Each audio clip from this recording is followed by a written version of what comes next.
Donald Trump is going to be debating Dr. Death, really, is what I'm calling him. He's deadly. He'll walk out on stage. He'll just wipe the floor with Donald Trump. I think that's what we should start saying, because we're setting expectations so low for him and so high for Donald Trump that unless it is, something where, it's body blow after body blow after body blow, and it's done perfectly right by Donald Trump, he'll appear to be the loser.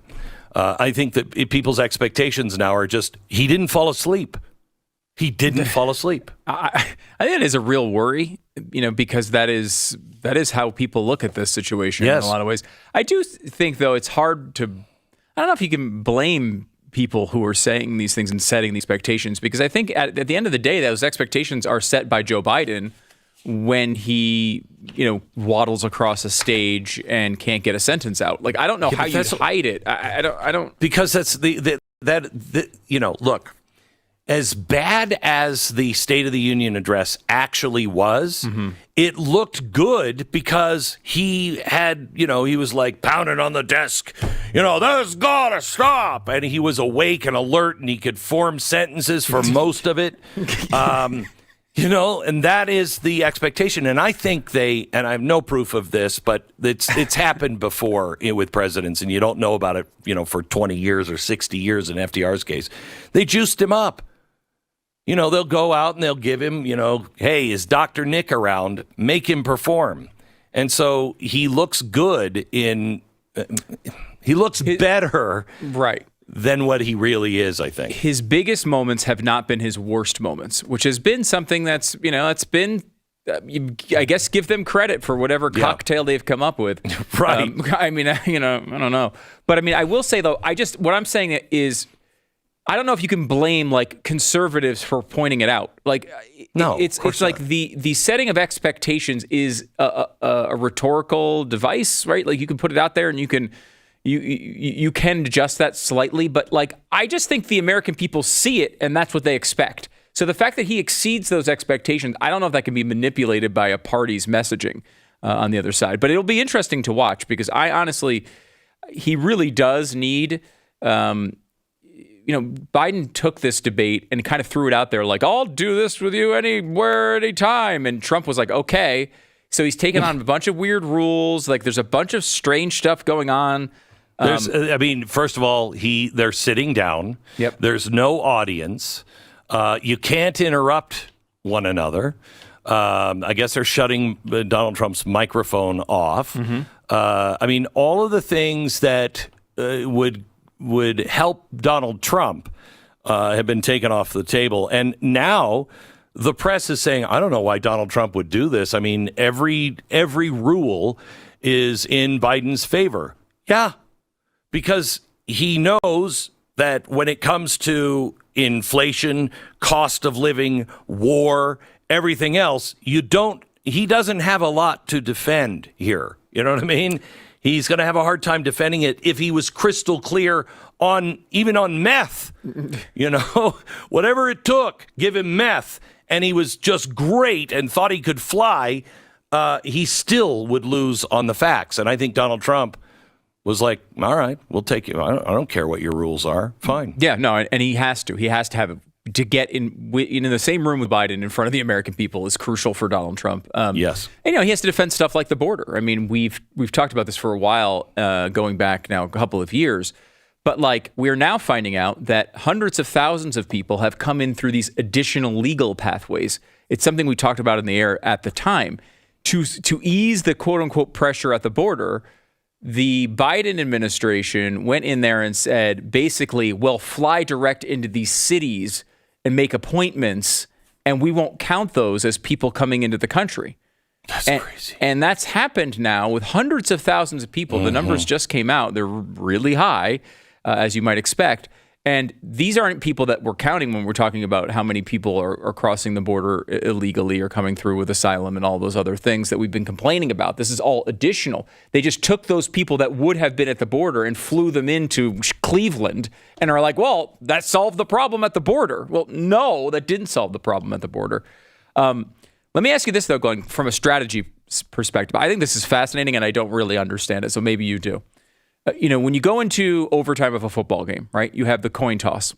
Coin toss, you have a choice as to what you want to do with that power. If you win the coin toss, you can either pick the end zone you're going to defend, or you can pick whether you get the ball first or second.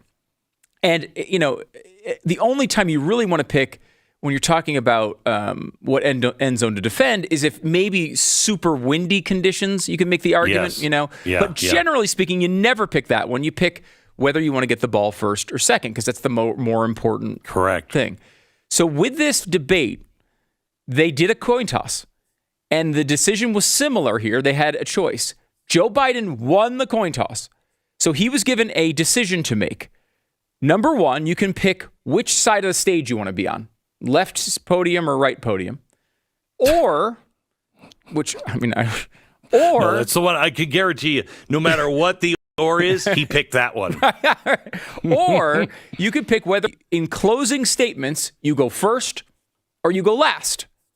You go last. You go last, right? Like the That's obvious choice here is you go last, right? You have the final word in front of the American people. If Donald Trump says some crazy thing about Hunter Biden at the last second in his closing statement, you'd have a chance to answer it.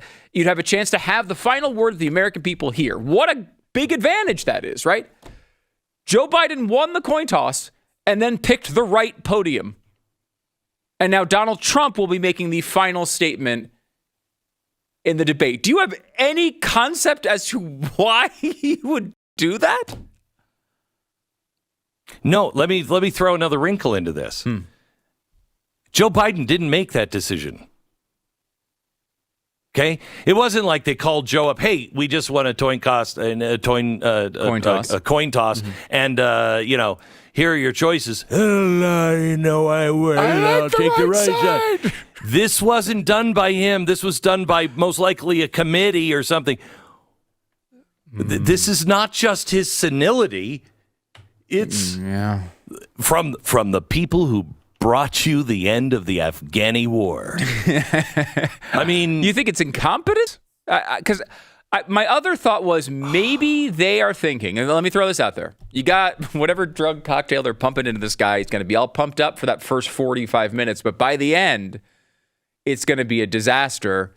And the last thing that they want is the final vision of this debate to be Joe Biden going.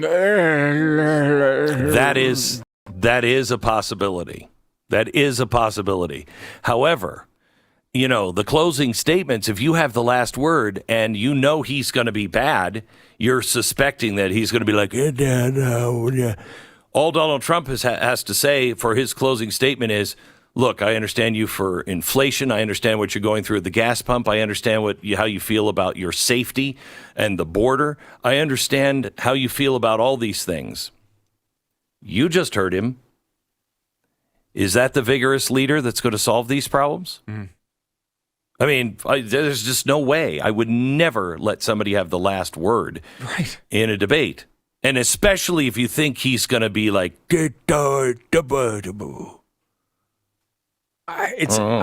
an incomprehensible one. I mean, does he, he thinks that highly of that's my good side. I want to be on the right side. That is a possibility. It's possible, I guess. Hookers tell me all the time, this is my best side.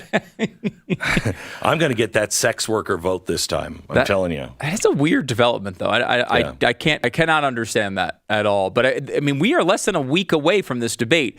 Never happens this early. This is a very, very strange situation where it's happening in June. I think it was all these rules and the dates and all these things, I think, were initially designed for Trump to say no. To say, I'm going to make these rules, this request so ridiculous. I'll be the guy who said I wanted the debate. He'll be the guy that says no. Absolutely. So that way he didn't have to debate later. Yep. Because I offered a debate. He wouldn't do it. And most people wouldn't have remembered that it was in June and everything else. Yeah. So Donald Trump had nowhere to go but to say yes. And I think he's eager. I think he can't wait. The chance to sit in front of Joe Biden. The only problem is I wish it was actually fair. We would have a drug test beforehand, and these guys would actually talk about things instead of just pounding on each other? Because Donald Trump would win. Anyone would win against this guy's record. Anyone would win. Yeah. And there was a report from Maggie Haberman from the New York Times, who, again, is a left-wing journalist. So you can say maybe this is inaccurate. But she does seem to have a lot of sources inside the Trump camp. And her point was interesting and I think hopeful if you are someone who wants to see Joe Biden no longer be president, which was Trump has told confidants that he regretted cutting Biden off a lot in the first debate in 2020. And we pointed that out at the time that, like, you needed to give Biden, let him hang himself. Right. You needed to give him that space, and he didn't because he was trying to be aggressive and trying to cut him off and say, you're lying about this, and which, he's going to have to do at times. But you also got to give Biden the room to look horrible and to look like he, all the things that we know he does on a daily basis. The American people need to see that. And he regretted that from the 2020 debate. If that report is true, it's good. I think he's being thoughtful about strategy here, which is really important. I mean, this is a really important day. I think he is. I mean, Donald Trump, he knows television, and he just knows it.